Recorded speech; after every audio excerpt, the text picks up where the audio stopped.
রাজ্যের মাননীয় মুখ্যমন্ত্রী মমতা বন্দ্যোপাধ্যায় সেপ্টেম্বর মাসে সাংবাদিকের মুখোমুখি হয়ে বলেছিলেন যে বাংলা আবাস যোজনা প্রকল্পের যে টাকা ছিল সেই টাকা কেন্দ্র সরকার আটকে দিয়েছে, যার ফলে বাংলা আবাস যোজনা প্রকল্পের উপভোক্তারা সঠিক টাইমে এই বাংলা আবাস যোজনা প্রকল্পের টাকা পাচ্ছে না। তো সাংবাদিকের মুখোমুখি হয়ে বলেছিলেন রাজ্যের মুখ্যমন্ত্রী মমতা বন্দ্যোপাধ্যায় যে কেন্দ্র সরকার এই বাড়ি প্রকল্পের টাকা না দিলেও আমরা নিজের রাজ্যের নিজের কোষাগার থেকে ডিসেম্বর মাসের মধ্যেই এই বাংলা আবাস যোজনা প্রকল্পের টাকা নিজেই দিব।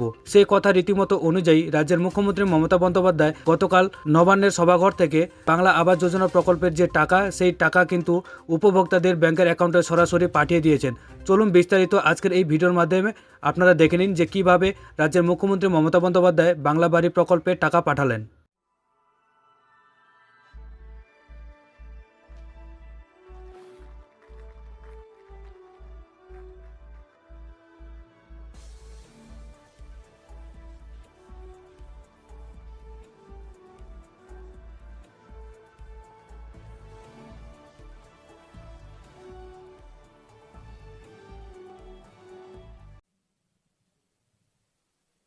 শোনা যাচ্ছে?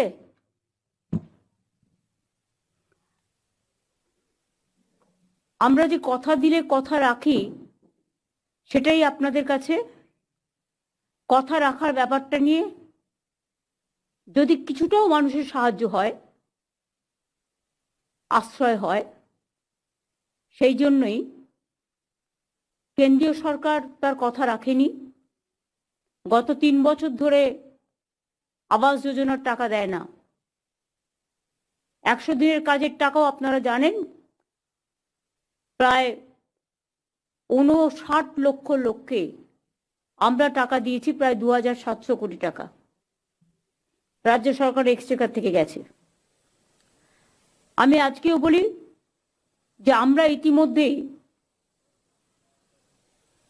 45,69,000 মতো বাড়ি আমরা অলরেডি করেছি, পাকা বাড়ি যেটা মাটির ছিল আমাদের গভর্নমেন্টের সময়।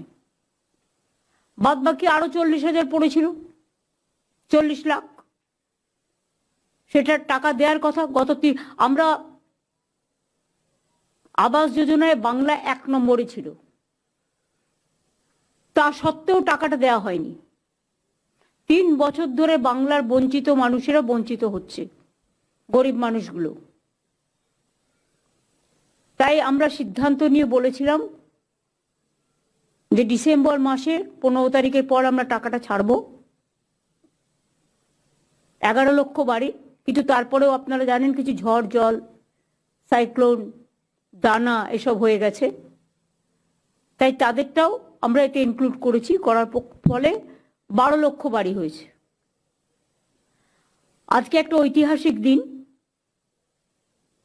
এবং রাজ্য সরকার তার সীমিত ক্ষমতা সত্ত্বেও নিজের টাকা থেকে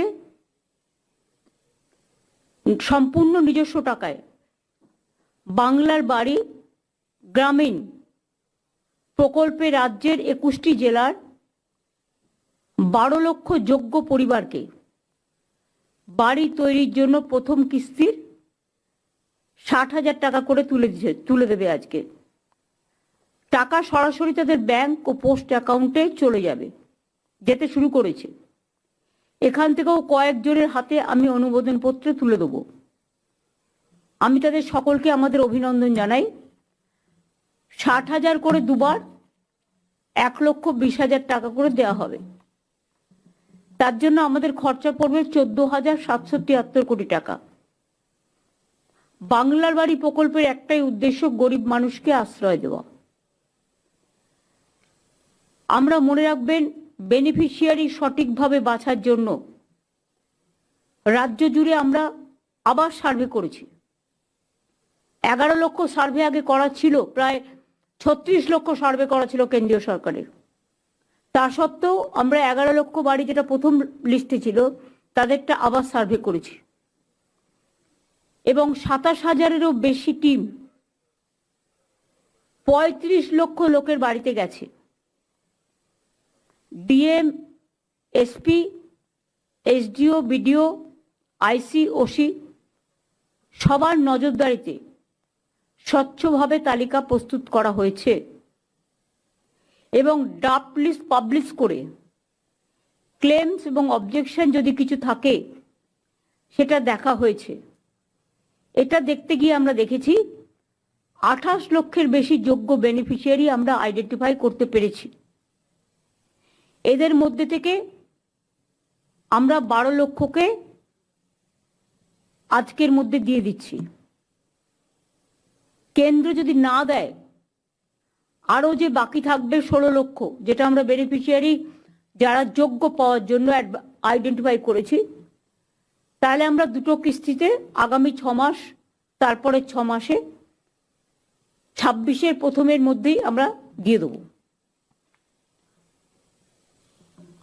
এই যে 12 লক্ষ দেওয়া হচ্ছে, মানে বাকি থাকছে এখনো 16 লাখ, তাই তো?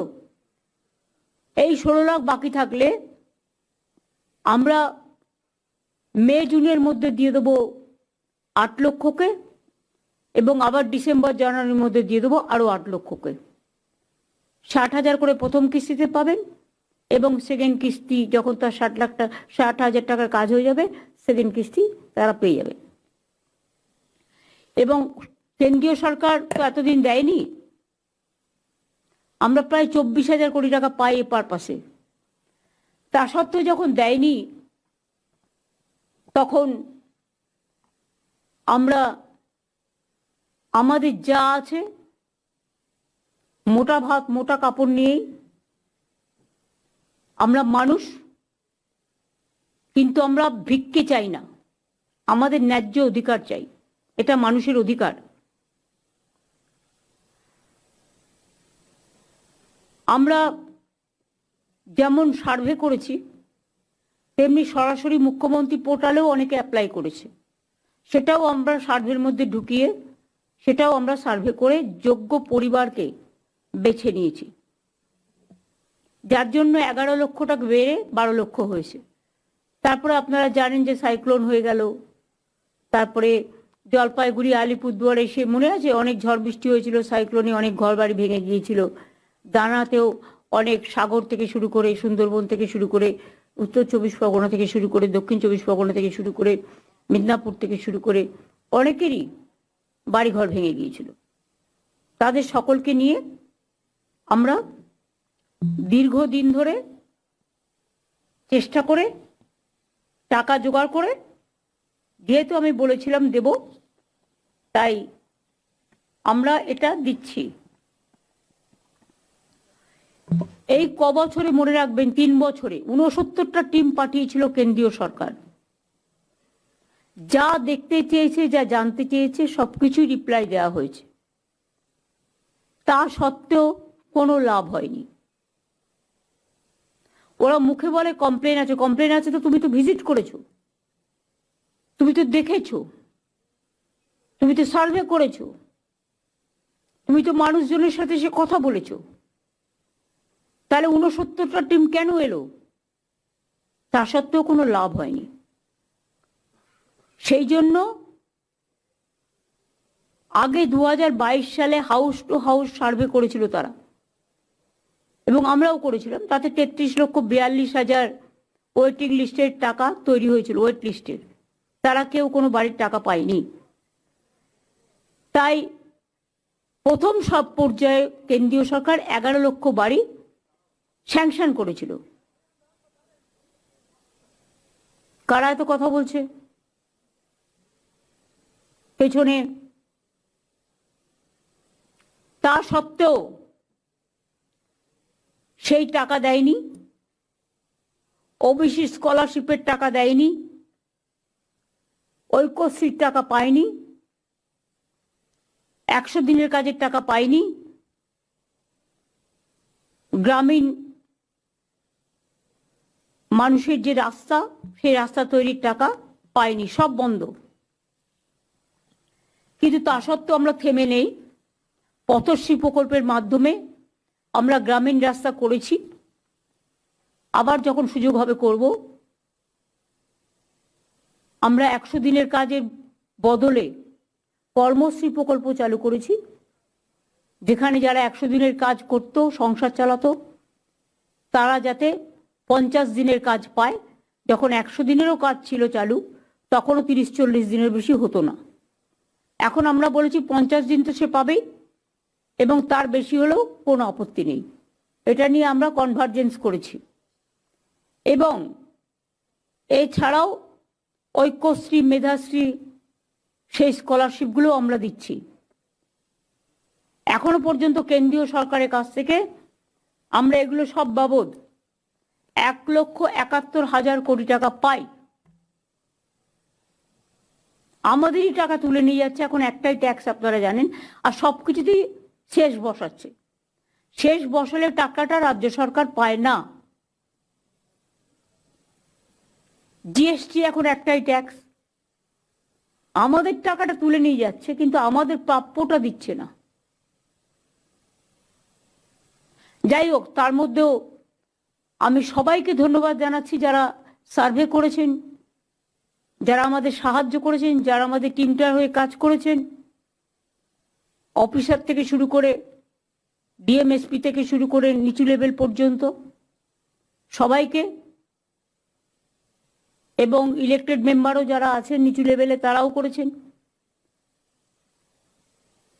আমরা যখন কথা দিয়েছি 12 লক্ষ লোকের তা আমরা এখন দেব। তার আগে একটা অফিসিয়াল উদ্বোধন আছে। আমি 42 জনকে এখানে ডেকে নিয়ে এসেছি অ্যাজ এ সিম্বলিক, যাদের হাতে অনুমোদন পত্র তুলে দেবো প্রোগ্রামটা সূচনা করে। এই প্রোগ্রামটা আমাদের টাকায় সম্পূর্ণভাবে, তাই আমরা নাম দিয়েছি বাংলার বাড়ি। বাংলার বাড়ি গ্রামীণ এলাকায় এই কর্মসূচিটা আমি আগে চালু করছি। তারপরে আমি 42 জন 21টা জেলা থেকে এসছেন, 2 জন করে করে সিম্বলিক, তাদের হাতে অনুমতিপত্র তুলে দেবো। তাহলে আমি এটা উদ্বোধন করে দিই।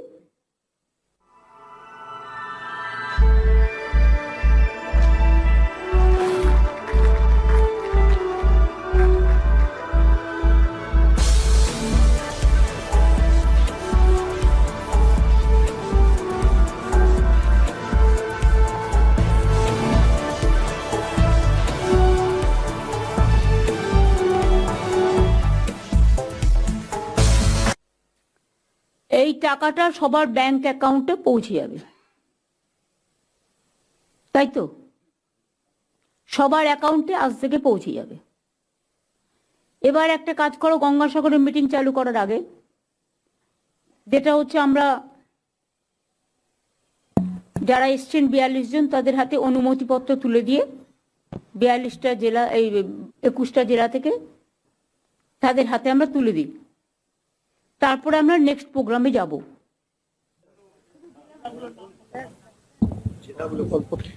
প্রথমে আলিপুরদুয়ার থেকে আসছেন রাজু মাহালি, মঞ্জুর আনসারি। ম্যাডাম আলিপুরদুয়ার ম্যাডামের হাত থেকে নিচ্ছেন।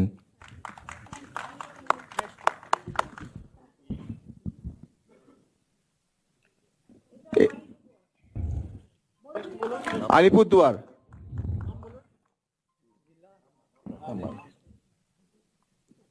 এখন বাঁকুড়া জেলার থেকে ম্যাডামের হাত থেকে নিচ্ছেন।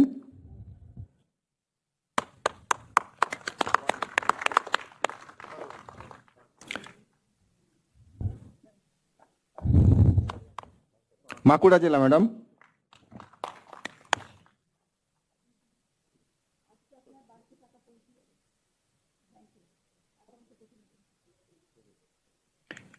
এরপর বীরভূম জেলা থেকে নিচ্ছেন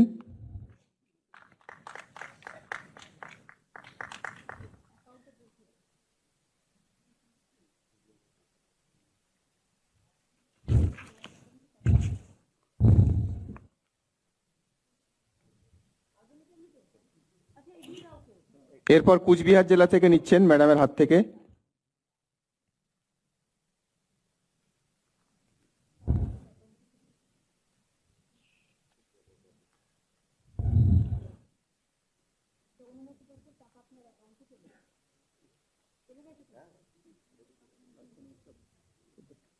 দক্ষিণ দিনাজপুর জেলা থেকে ম্যাডামের হাত থেকে নিচ্ছেন।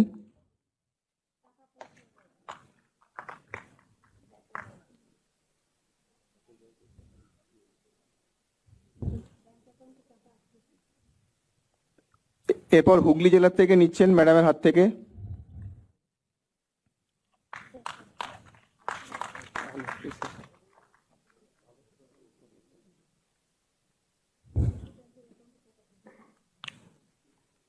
এরপর হাওড়া জেলা থেকে নিচ্ছেন ম্যাডামের হাত থেকে।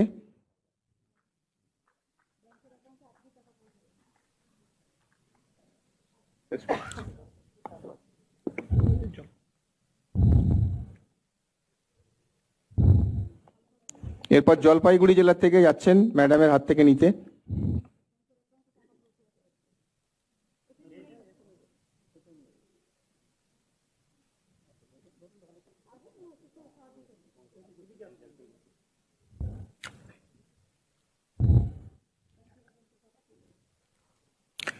এরপর ঝাড়গ্রাম জেলা থেকে যাচ্ছেন ম্যাডামের হাত থেকে নিতে।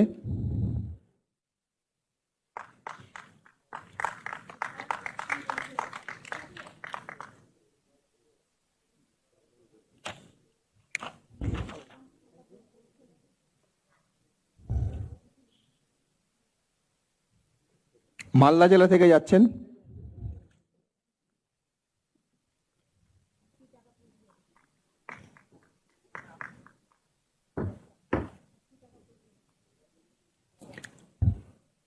মুর্শিদাবাদ জেলা থেকে যাচ্ছেন ম্যাডামের হাত থেকে নিতে।